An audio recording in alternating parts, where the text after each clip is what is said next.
আজকে তোমাদের সাথে একটা ছোট্ট রেসিপি শেয়ার করব। সেটা হলো জাপানিজ রামেন আমি ইন্ডিয়ান স্টাইলে কিভাবে ফ্রাই করি।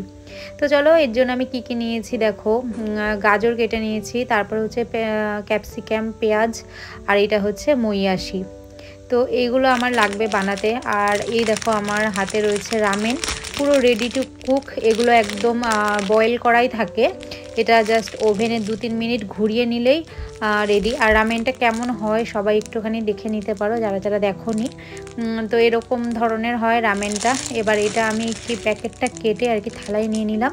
এবার এটাকে জাস্ট ওভেনে আমি 2-3 মিনিট দিলেই মানে এটা রেডি টু কুক। এটা মানে সব কিছু করাই থাকে, সেদ্ধ করা থাকে, একটু জাস্ট গরম করে নিতে হয় আর কি। তো আমি জাস্ট এই 2 মিনিটের জন্য এখানে দিয়ে দিলাম। এখানে দিলেই মোটামুটি হয়ে যাবে। আর এপাশে রয়েছে এই দেখো, এটা হচ্ছে রামেনের সাথেই থাকে একটা মশলা। তো আমি এইগুলো ইউজ করি না, কারণ আমার কাছে গন্ধটা অতটা ভালো লাগে না। তো আমি হচ্ছে একটা ইন্ডিয়ান স্টাইলে ইন্ডিয়ান জিনিস দিয়েই বানাই সব কিছু। তারপরে হচ্ছে এই দেখো গরম হয়ে গেছে, এবার নরমও হয়ে গেছে জিনিসটা। এটা গরম ছাড়া তো এমনি ফ্রিজে রেখে দিই, এর জন্য একটুখানি আর কি শক্ত থাকে, তখন গরম করে নিলে পুরো নরম হয়ে যায়। আর এইটার মধ্যে না প্রচুর তেল দেওয়া থাকে, এই জন্য ভাজার সময় অল্প একটু তেল দিলেই হয়ে যায়, প্রচুর পরিমাণে মানে তেল থাকে। তো এটার জন্য আরেকটা জিনিস বাকি ছিল, সেটা হচ্ছে চিকেন। আমি চিকেন হচ্ছে কুচি কুচি করে কেটে নিয়েছি, মানে ছোট ছোট পিস করে। তো এবার হচ্ছে এই যে তেল দিয়ে দিলাম, রিফাইন্ড অয়েল। আমি এটা ইউজ করছি জাপানিজ ভেজিটেবল অয়েল। তো তারপরে মাংসগুলোকে দিয়ে দিলাম তেলের মধ্যে। তো আমি যেভাবে করি মানে সেভাবেই আর কি তোমাদেরকে দেখাচ্ছি। তো যারা যারা জাপানে থাকো অবশ্যই একবার ট্রাই করে দেখতে পারো এভাবে।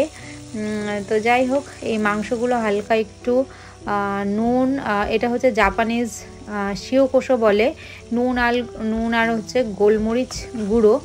তো এইটাকে দিয়ে ভালো করে চিকেনটাকে একটুখানি মানে ফ্রাই করে নিলাম। তারপরে যেই সবজিগুলো ছিল, ভেজিটেবলসগুলো সব দিয়ে এটাকে হচ্ছে হালকা সতে করব আর কি, বেশি একটা কুক করব না, হালকা একটু নাড়াচাড়া করে নেব। তারপরে এর মধ্যে আমি দিয়েছি অল্প একটুখানি ভিনিগার আর একটু সয়া সস, এই হচ্ছে দিয়েছি এর মধ্যে। তো এরপরে হচ্ছে এটাকে ভালো করে একটু নাড়িয়ে চাড়িয়ে নিচ্ছি। তারপরে দেখো এটাতে আমি একটা মশলা ইউজ করছি, এটা হচ্ছে নেপালের গরম মশলা। তো এই গরম মশলাটার ফ্লেভারটা আসলে অন্যরকম ছিল। তো এটা চাউমিনে ভালো লাগতো, এই জন্য আমি চাউমিনে মানে এইটাতে ইউজ করেছি। তো তোমাদের কাছে যদি এটা না থাকে তাহলে যে ম্যাগি মশলা আছে আমাদের দেশের ইন্ডিয়ান, ওই ম্যাগি মশলাটা এতে ইউজ করতে পারো। তো করে খানিকক্ষণ ভালো করে ফ্রাই করে এটা মোটামুটি রেডি। এটা বিশ্বাস করতে পারো, এটা অসম্ভব টেস্ট হয়, দারুণ টেস্ট হয় একদম। আমাদের দেশে যেরকম স্ট্রিটের হাক্কা চাউগুলো হয় ওরম ধরনের একটা ফ্লেভার আসে। আর এরপরে আমি হচ্ছে রান্না করছি চাহান। এটা হচ্ছে আমার গতকালের ডিউটির হচ্ছে টিফিনটা বানিয়ে রাখছি আর কি, সকালে গরম করে নিয়ে বেরিয়ে যাব। তো চাহান বানানোর জন্য প্রথমে আমি ওইটা দিলাম হচ্ছে সেসিমি অয়েল, অর্থাৎ তিলের তেল। আর তারপরে দিয়েছি একটু চিকেন আর ডিম, ওটাকে মানে একটু ভাজা ভাজা করে নিয়েছি। তারপরে দিয়ে দিলাম এই যে জাপানিজ স্টিকি রাইস আর কি। এটা এই রাইসেই টেস্টটা আসে, আমি জানি না এটা আমাদের দেশের চালে কেমন টেস্ট হবে বা কেমন লাগবে। তো এর মধ্যে আরেকটু হচ্ছে দিয়েছি শিওকোশো, মানে নুন আর গোলমরিচ গুঁড়ো, ব্যাস আর কিচ্ছু না। জাস্ট বিশ্বাস করবে না, এটাতেই এর স্বাদটা আমার কাছে একদম অপূর্ব লাগে খেতে। এটা আমার মানে খুব ফেভারিট বলতে পারেন। তো এই যে মোটামুটি এই জিনিসটাও রেডি।